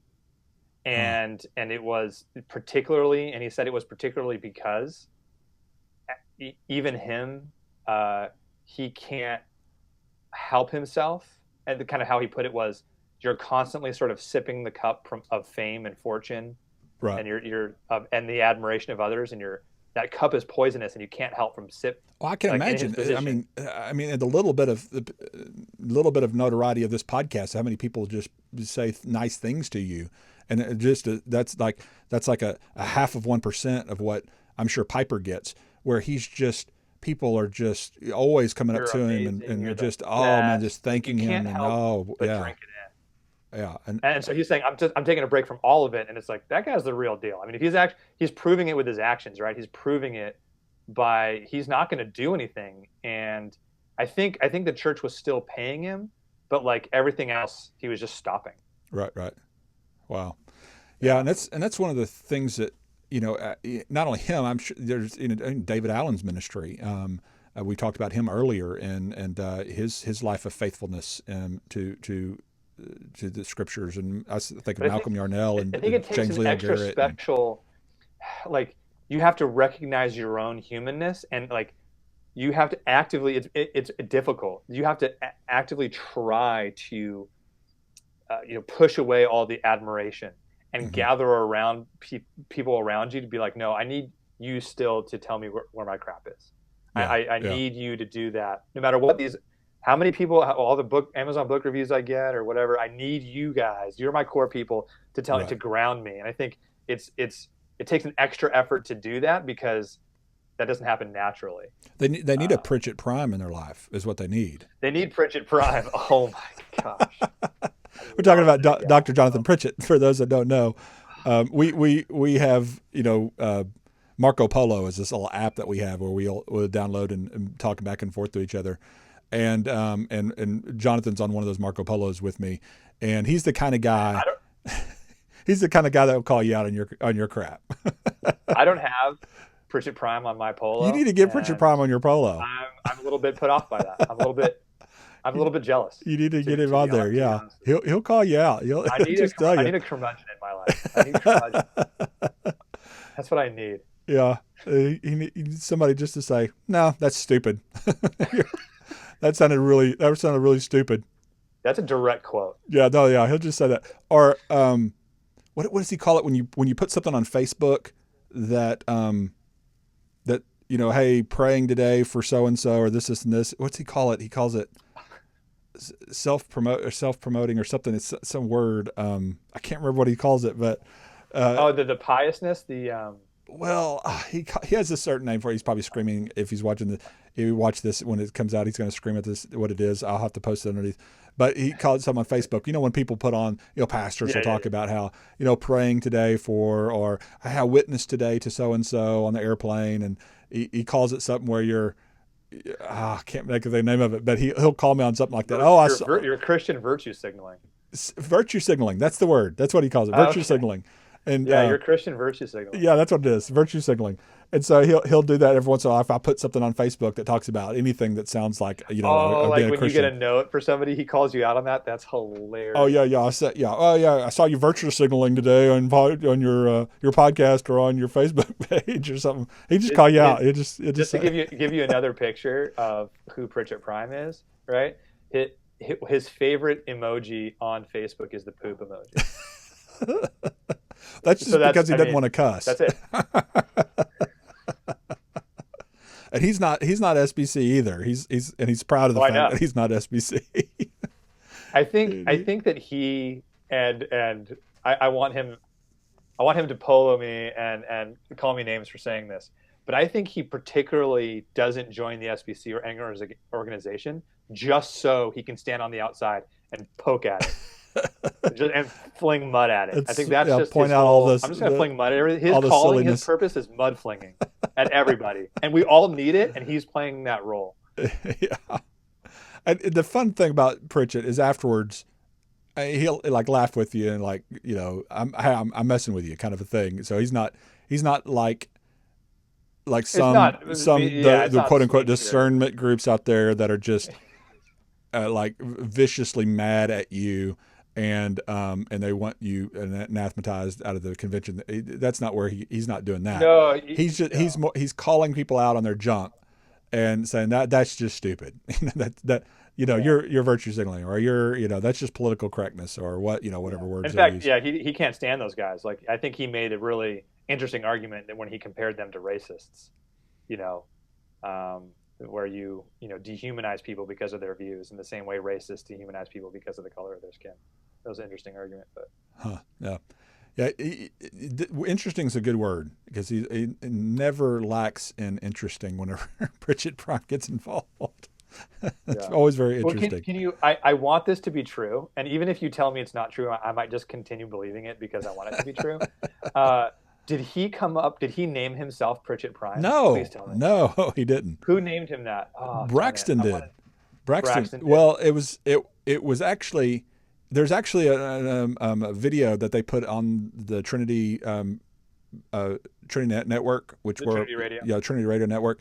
They put a video up on there where it actually originated, and it's Braxton. He's giving some example, some philosophical example of how if Pritchett could reproduce himself, and so you had Pritchett Prime, which would be the first Pritchett, and then this other Pritchett, that how he was making some philosophical argument. You had to hear it for yourself. Braxton's one of those brainiacs that has all these philosophical arguments that I can't follow. He's like William Lane Craig. Both of those guys are like the intelligent level of like William Lane Craig. So I just sit there and go, yeah, that sounds smart. Yeah. When they fight, I try to follow. Yeah, they're both very intelligent. It's always fun to listen to the intelligent people talk, and that's what they're doing. They're having this intelligent conversation about philosophical stuff, and I actually started joking with them. I said, so I might be somewhat accused of calling him that too, because after that broadcast, I said I can't wait to hear more about Pritchett Prime or something like that, and so Prime kind of became his moniker for whenever he was being, him, the poop being himself. being himself, because that's who Prime is. That's his prime nature. I have this visual in my head, and I just really want it to be true, where that he goes around speaking in the third person. Pritchett Prime say, like Karl Malone, kind of just Pritchett Prime. He can do that. That's kind of my vision, and yeah. I want that to be true so bad. I think it's true. I think you can live with that. All right, I think that's what he does. I'm gonna go with it. Even to his wife at home. Prime says he wants steak tonight. Oh gosh, I know that doesn't fly there. Can you imagine? No, his wife wouldn't handle it. His wife. She must be a saint. I can't wait till Pritchett watches this. It's gonna be so awesome. Polo me, Pritchett Prime. Polo me, Prime. All right. Well, anytime you can't end on a better note than Pritchett Prime. So. Nope. We're going to end with that. But, man, Eric, thank you for all your work and your contribution at Soteriology 101, and thanks for your time today. I really appreciate it. Thank you, Dr. Flowers. It was fun. Thanks, bro. Bye-bye.